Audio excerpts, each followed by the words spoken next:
امید تاجی، تنظیم محمد تتلون، تقدیم به حامد حقگو.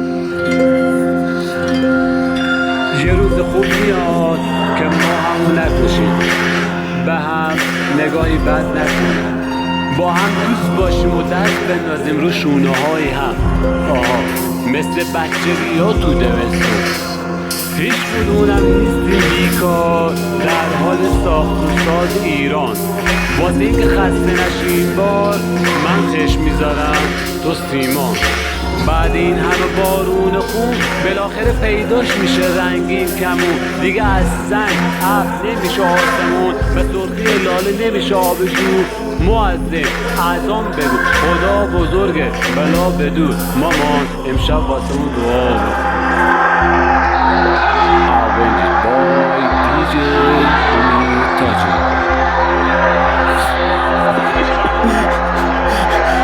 یه جوری میره امیر تحتر با قدش کن دیگه، پشت سرنز با قد کن.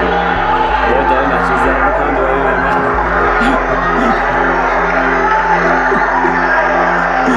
اشکال نداره باشه. شروع کنم تا جایی که یادمه این خاک همیشه ندا میداد. یه روز خوب میاد کرد و مج نیست و شلوغیا، به جا فوش به هم شیرینی میدیم و زلبیا. بامیه همه شنگونیم و همه چی عالیه، فقط جای رفیقامو که نیستن خالیه.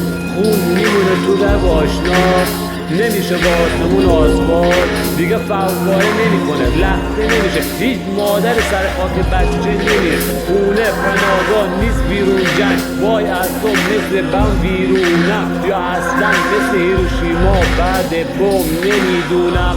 دارم آتش میگیرم اینو میخونم، پیش خودشان فکر کنید دیوونم، ولی یه روز خوب میاد اینو میدونم.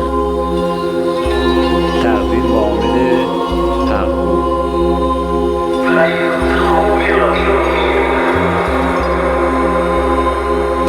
ولی یه روز خوب میاد اینو میدونم. قد بدنم دوباره بذار با منم خنده میندازه شاد. راستی وقتی یه روز خوب میاد شاید از ما چیزی نمونه جز خوبی ها. ناامن و خراب نیست، همه چی امن و امان. کرمان قلقلک رو میدن میشه شاد روان.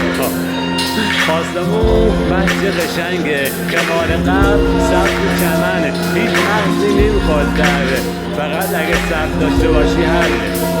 دست اجنبی کوتاست از خواب، نگو اون کوتاه فردا. اگه نبودم میخوام یه گل بدی بهم، که هر سربازی دیدی گل بدی بهم. دیگه هیچ مرغ پشت میله نیست، هیچ زن آواره بیوه نیست. دخترم بابا داره میاد خونه، آره برو واسه شام نیستش.